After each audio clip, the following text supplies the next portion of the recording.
La voz de la conciencia. Después de haber tratado en otras conferencias, o en muchas diría yo ya, lo que ocurre después de la muerte y lo que es el ego yo superior con sus diferentes cuerpos, lo que ocurre aquí en el mundo físico respecto a las experiencias para poder evolucionar y cómo se recoge el fruto de ellas después de la muerte en el purgatorio y en el cielo. Aunque hemos hablado mucho de ese espíritu, de ese ego, de ese yo superior, nunca o casi nunca lo he mencionado como que es labor de la conciencia. Por tanto, creo que es conveniente dejar un poco más claro también qué es eso que normalmente llamamos voz de la conciencia. Por lo general, la mayoría de las personas no admiten que por encima de nuestra mente concreta, de nuestra mente con la que razonamos, no admiten que haya un ser que pueda ser quien verdaderamente observe en nosotros mismos, sería autoobservarnos, ¿no? Pues no admitimos que haya un ser que observe, que piense. No lo admiten porque mucha gente piensa que nosotros somos la mente y tampoco es así. No admiten un ser que observe, que piense, que renazca, que siembre y que coseche, etcétera. Pero lo cierto es que es así. Cuando decimos que nos habla la voz de la conciencia, estamos hablando como de otra persona, pero como si estuviera más evolucionada que nosotros y por tanto como si fuera más sabia. Y lo cierto es que, como ya he explicado muchas veces, así es. Y nosotros somos, en realidad, somos parte de ella. O somos su representación aquí en el mundo físico, su personalidad. Aquí en la Tierra somos un rayo suyo encarnado, un rayo suyo en forma de vida y conciencia que ha tomado un cuerpo físico durante un tiempo.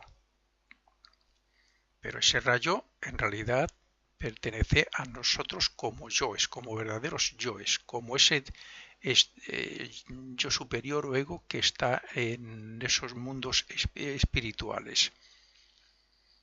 Y aunque nosotros no lo representamos exactamente y totalmente aquí, en realidad somos ese yo superior, esa consciencia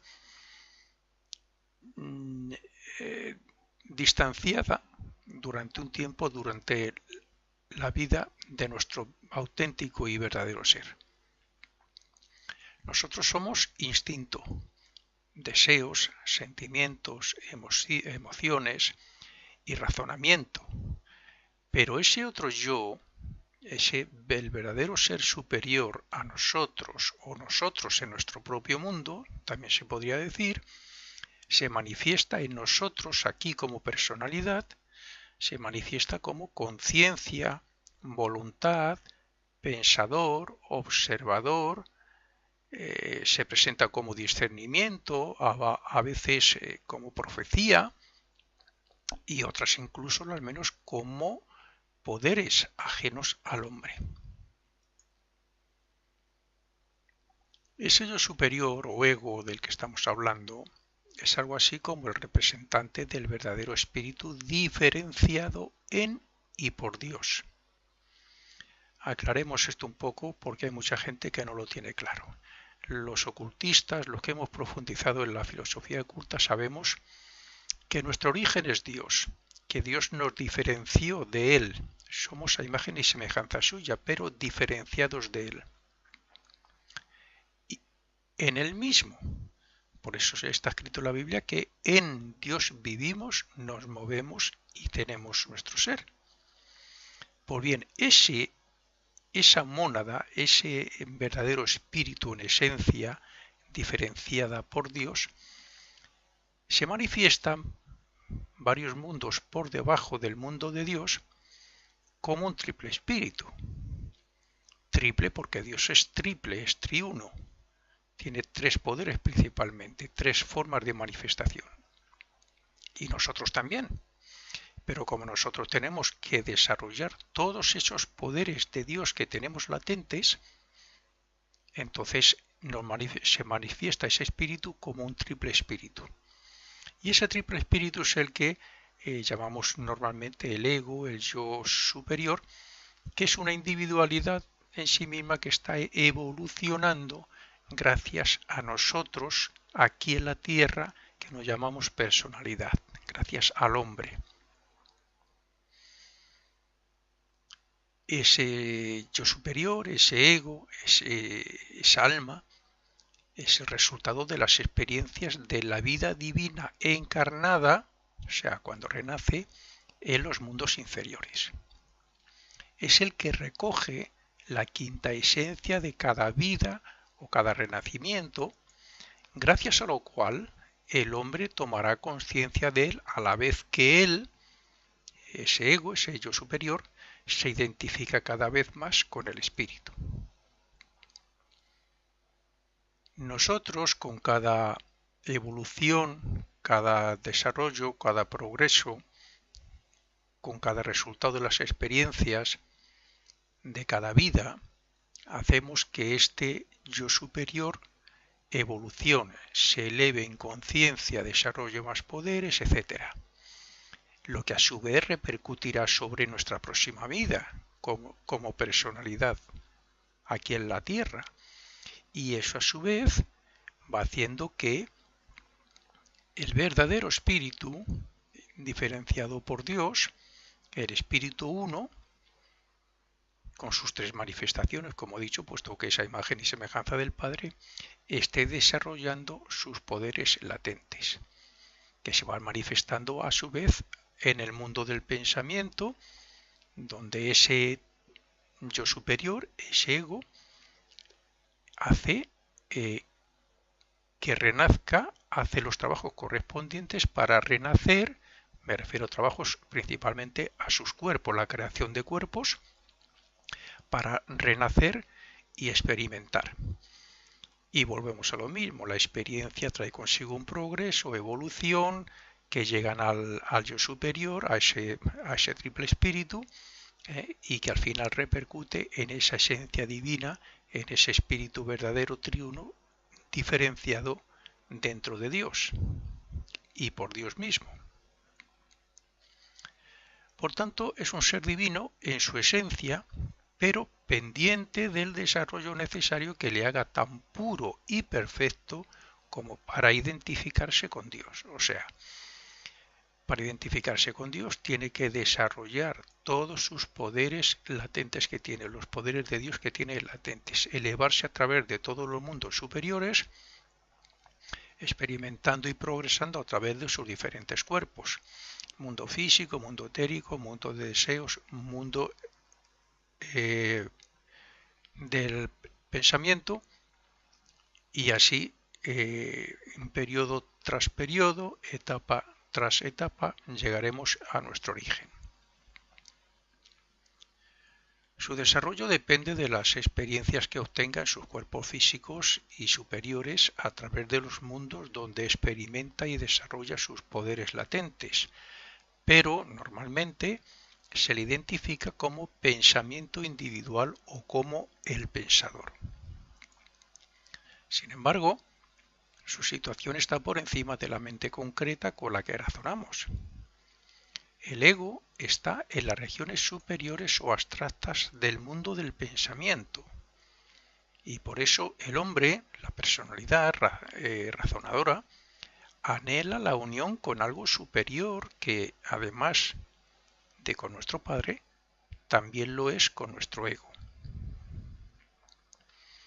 El ser humano tiene la necesidad de progresar y por eso se esfuerza, por eso intenta obtener conocimiento y de desarrollar virtudes y cualidades aquí. Pero es que después de la muerte, después ya de recopilar todo el fruto de las experiencias y de tener un descanso, como aquí nuestras noches para descansar, allí en el mundo del espíritu, despierta en un momento dado también porque desea volver a experimentar, necesita la experiencia para poder evolucionar. Tenemos esa inquietud, tanto a nivel personal como espiritual. Según se desarrollan los poderes del espíritu, más se vive la vida interna y más se anhela la verdadera unión espiritual. De ahí la oración y la aspiración del hombre que ya ha tenido algún vislumbre de lo que es la vida superior. La unión con Dios en cada uno de nosotros, o sea, con nuestro yo superior también, sería así, pues la unión con Dios es similar a la unión que debe conseguir el ego respecto al espíritu. O sea, ese yo superior que renace en cuerpos, pues ese ser tiene que unirse al verdadero espíritu, ese espíritu diferenciado que está junto, por decirlo así, junto a Dios. Pero nada de eso se conseguirá sin el esfuerzo, sacrificio, claro, y buena voluntad por parte nuestra.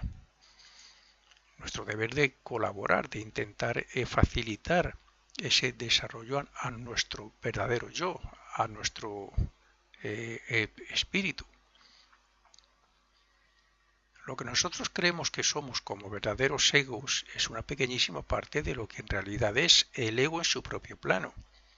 Lo que ocurre es que aún no hemos desarrollado totalmente su conciencia en nosotros. Por eso decía que somos algo así como un rayo suyo. El yo superior, el ego, es una especie de rayo de ese espíritu, esencia separada por Dios. Dios nos separa y nos pone justamente por debajo de su propio mundo. Pero ese espíritu está varios mundos por debajo aún, en forma de algo así, pues como una representación suya, como un rayo, ¿no? Y algo así podríamos decir también de que nosotros como personalidad, cuya vida y conciencia es la de ese yo superior, pues es un rayo, es una representación de él. Somos su representación. Aquí estamos experimentando como un yo inferior que a su vez existe gracias a ese yo superior, a ese ego en el mundo del pensamiento.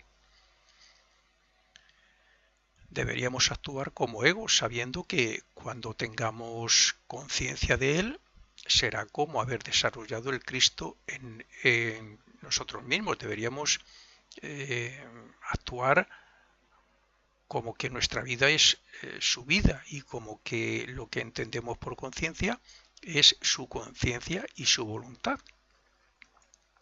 La meditación, la oración, la contemplación y la adoración, entre otros muchos ejercicios, pues hacen que la conciencia del ego se manifieste en el cerebro. Y eso es labor de la conciencia. Cuanto más progreso espiritual, gracias a nuestro esfuerzo, nuestro sacrificio, nuestro trabajo, etcétera, nuestro interés por lo espiritual, por lo elevado, por lo moral, bueno, pues eso va facilitando la comunicación entre ese yo superior y nosotros aquí como personalidad, o sea, la comunicación a través de la mente para que llegue al cerebro. Y eso sería lo que muchas veces llamamos labor de la conciencia. Es una tarea muy larga, posiblemente de varias vidas, pero progresivamente se va percibiendo su influencia porque con dichos ejercicios se va abriendo cada vez más el canal de comunicación y transferencia. Lo que pasa es que nosotros entendemos que labor de la conciencia pues es, como he dicho al principio, labor de alguien que está por ahí, que no tiene que ver nada con nosotros y cosas similares, ¿no? Y no, esa voz de la conciencia es ese yo superior, ese ego que somos nosotros en ese mundo del pensamiento. Nosotros aquí estamos conectados directamente con él, nuestra vida, nuestra conciencia es de él. Y hemos renacido simplemente para facilitar y para aumentar esa conexión y esos poderes que como espíritu tiene. El hombre basa sus acciones en su experiencia y en sus pensamientos. Por eso se identifica plenamente con su forma de pensar y con sus deseos, sentimientos y emociones después de morir su cuerpo. Sin embargo, cuando alcanza las regiones superiores del mundo del pensamiento, o sea, donde está nuestro yo superior, nuestro ego, entonces ya no es ese hombre o personalidad, ya no somos esta personalidad que somos aquí. Somos la reencarnación del ego, el cual en los más atrasados no comprende aún el sentido de la evolución ni de su ser. Los más adelantados podemos, después de la muerte, podemos llegar allí. Bueno, podemos, los más adelantados pueden llegar allí, algunos de ellos siendo totalmente conscientes, y ya llegan identificados como ese yo superior verdaderamente que son y que somos. Los más atrasados no. Los más atrasados no pasan del cielo. A partir de ahí ya, antes de pasar al mundo del pensamiento, ya incluso ya no recuerdan nada de su vida pasada. Los más adelantados pierden su personalidad muy pronto y los más atrasados, al contrario, los más adelantados son cada vez más conscientes de sus vidas y de su propio yo, o sea, se van haciendo cada vez más en conciencia ese yo superior, van siendo ellos mismos como yo superior, y los más atrasados pues olvidan, después de la muerte, olvidan su vida pasada rápidamente, su personalidad, e incluso entran en una especie de letargo en el mundo del pensamiento, donde ya no se acuerdan de nada y despiertan, bueno, pues sí, con el, por decirlo así, deseo, entre comillas, de volver a renacer para experimentar. En sentido general se dice que la voluntad representa al ego porque es una cualidad suya. Es la energía que el ego, como pensador que es, también, observador, pensador, etcétera, pues manifiesta hacia el exterior o mundo físico, creyendo a veces el hombre que es el mismo.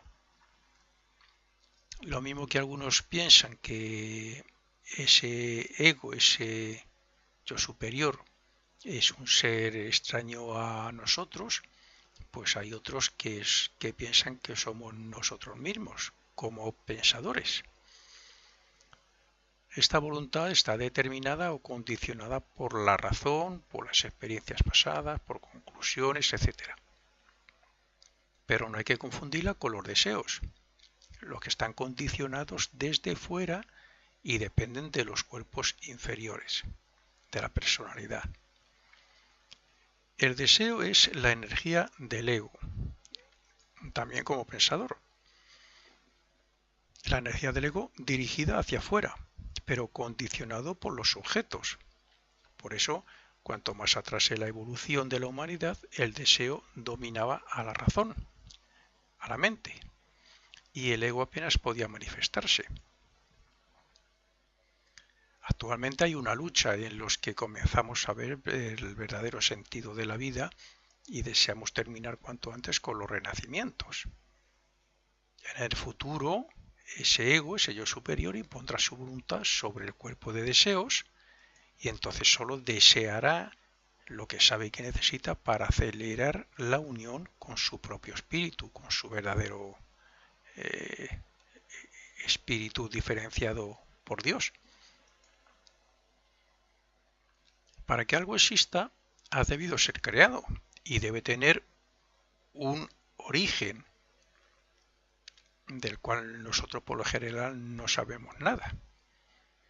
Así, todo lo creado por el hombre, por ejemplo, pues ha tenido su origen en su mente. En eso sí tenemos idea, pero en lo demás no. El verdadero yo, el ego, crea la idea en su propio mundo, en las regiones superiores del mundo del pensamiento, que es las regiones del pensamiento llamadas abstractas. Entonces, este yo superior crea la idea que se manifiesta como una forma de pensamiento. Cuando es idea, para nosotros es abstracto, porque nosotros no alcanzamos a esas regiones. Y sobre esa idea, bueno, formamos después, si fuéramos clarividentes, veríamos que se forma una forma de lo que trata la idea. Si la idea es de hacer una máquina, un aparato, pues esa idea se va tomando forma con la materia mental, lo que es esa máquina, y al final terminamos creándola físicamente para comprobar a ver si funciona, y si no funciona tenemos que volver al mundo de donde está el verdadero yo superior, donde está este ego, y volver a intentar crear otra idea nueva para solucionar el problema, que luego lo volvemos a envolver con materia mental, le damos forma y lo llegamos a crear físicamente y la ponemos en marcha la máquina a ver si funciona y si tal y cual, en fin. Ese es el mecanismo desde donde está ese yo superior, cómo utiliza la mente, sus ideas, sus pensamientos, formas y sus creaciones físicas. Pero en realidad el ego, como resultado de la evolución de la vida a través de la forma, no es normalmente un creador en el sitio que normalmente entendemos. El creador de los mundos donde evolucionamos, o sea, Dios, también tiene su mente. Y es de esta mente, de la mente de Dios, de donde surge el mundo del pensamiento. Esto quiere decir que cuando el hombre dice he inventado, no, en realidad no hemos inventado nada. Nosotros estamos en ese mundo del pensamiento, en el mundo superior, en lo abstracto, lo que no comprendemos, lo que no sabemos nada de ello. Y cuando dice nos viene una idea e inventamos algo, es que estamos capacitados para captar algo en esas regiones abstractas. Pero todo lo que ha sido el sistema solar, la evolución en el planeta Tierra y lo que será en un futuro, está ahí creado ya, por Dios mismo. Ahí tiene un esquema de lo que ha sido y lo que será de la humanidad y el planeta Tierra. De ahí es de donde en realidad nuestro ego capta las ideas, por tanto, y los arquetipos existentes en esas regiones. Porque lo que nosotros llamamos ideas son arquetipos que hay ahí. Todo el plan de Dios se encuentra en esos arquetipos creados por las jerarquías superiores que colaboran con él, o sea, por esos famosos 7 espíritus ante el trono. Por tanto, todo el desarrollo pasado y futuro de la humanidad y todas sus creaciones tienen su origen en la mente creadora de Dios. Todo tiene su origen en la mente creadora de Dios. Es Dios en su mente, entre comillas, comparándolo con la nuestra, claro, quien crea un esquema, un plan, un gran plan para su creación. Y luego las jerarquías que colaboran con él, que en total, bueno, la Iglesia Católica también las menciona, como tronos, virtudes, ángeles, arcángeles, etcétera, como la filosofía oculta, son las que llevan a cabo ese plan y nos ayudan, en el caso nuestro, nos ayudan a progresar, a crear los mundos, etcétera. Por poner un ejemplo, el ser humano renace aproximadamente cada 1000 años. De un renacimiento a otro, generalmente, aunque no sea una regla fija, pero casi sí lo es, renacemos en diferente sexo. Entonces, el renacer en diferente sexo y cada 1000 años se hace así más que nada para que las experiencias sean muy diferentes entre un renacimiento y otro. Por un lado, por la diferencia de sexo y por otro, porque el planeta ha cambiado mucho en 1000 años. ¿Y por qué ha cambiado mucho? Pues porque nosotros, aunque menos, claro, pero las diferentes jerarquías que hay en el mundo del pensamiento son las que se encargan de ir cambiando, de ir creando arquetipos de lo que va a ser el planeta. Hay arquetipos de la naturaleza, hay arquetipos de lo que aquí llamamos animales, plantas, hay arquetipos de nuestros cuerpos, hay arquetipo de los mares. Entonces, todos esos arquetipos hay unas jerarquías que trabajan sobre ello y nosotros, entre una vida y otra, también colaboramos ahí. para que el mundo físico, para nuestra próxima reencarnación, sea totalmente diferente a la última vida. Por consiguiente, aunque el ego envíe un sinfín de vibraciones mentales desde estas regiones arquetípicas o abstractas del mundo del pensamiento, el cerebro, nuestro cerebro, solo puede o suele reproducir una pequeña cantidad para luego darles forma con la mente concreta y crear las formas físicas. Esas son las ideas que luego llevamos a cabo y a la práctica. Por lo general son los cerebros muy activos y receptivos. Solo estos cerebros activos y receptivos suelen captar mayor número de ideas, entre comillas, aunque crean que son propias, pero proceden de ahí arriba, dando así muestras de poder mental y de genialidad. Así es que las facultades mentales de cada persona representan el grado de sensibilidad que tiene su cerebro respecto a las vibraciones mentales que su yo superior le envía. Podríamos decir que las palabras representan los símbolos de las imágenes mentales que forma el cerebro bajo la acción de la mente concreta, de la mente razonadora. Sin embargo, la mente abstracta, es decir, lo que expresa el ego, ese yo superior, desde las regiones superiores del mundo del pensamiento, pertenece a la razón pura, y eso no se puede expresar casi nunca con palabras. Cuando llega el momento de la muerte, esa alma, ese yo superior, ve, a la vez que graba en los cuerpos invisibles, la película de su vida, la propia vida de la que nosotros somos conscientes ahora. Y graba la película de su vida, gracias a la cual obtendrá un aumento de conocimiento que se convertirá en sabiduría cuando lo asimile como quinta esencia de las experiencias pasadas. Esto ya ocurre primero en el purgatorio y luego en el cielo, o sea, en el mundo de deseos.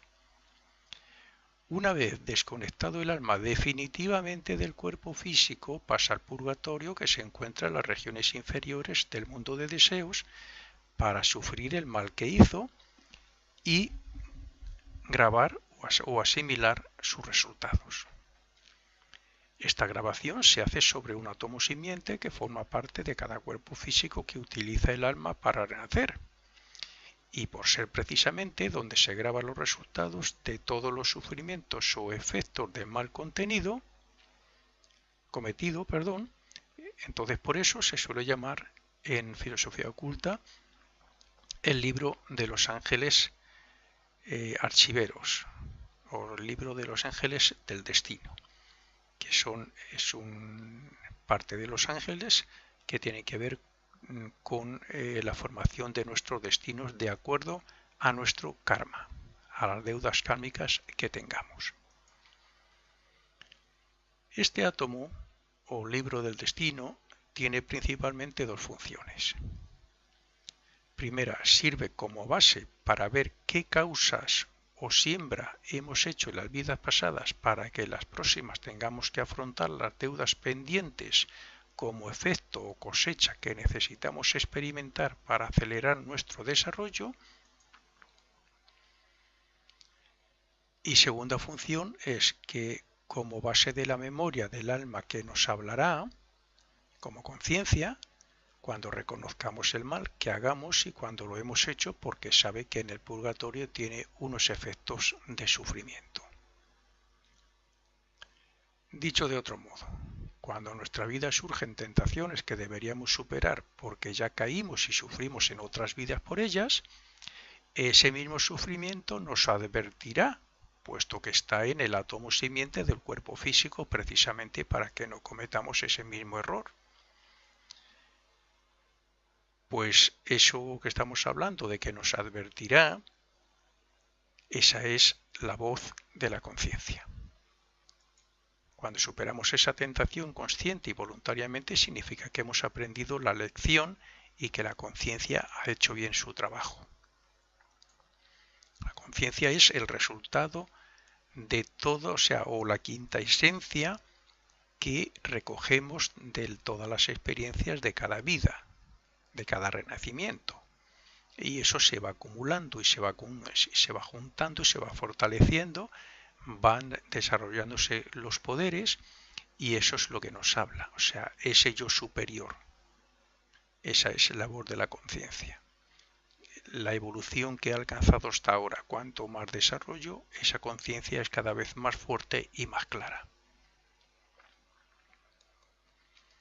Como ya se ha dicho, el cuerpo físico se forma sobre un molde de materia etérica, el cual tiene una relación directa con nuestro karma y con los ángeles del destino, que son quienes lo administran sabiamente de acuerdo a nuestras necesidades evolutivas para la próxima vida. Pues similarmente, el alma, ese yo superior, se esfuerza en cada vida porque el molde sea siempre superior en algún sentido. Pues mucho o poco, en cada vida extrae un beneficio que servirá como incentivo para hacer el bien.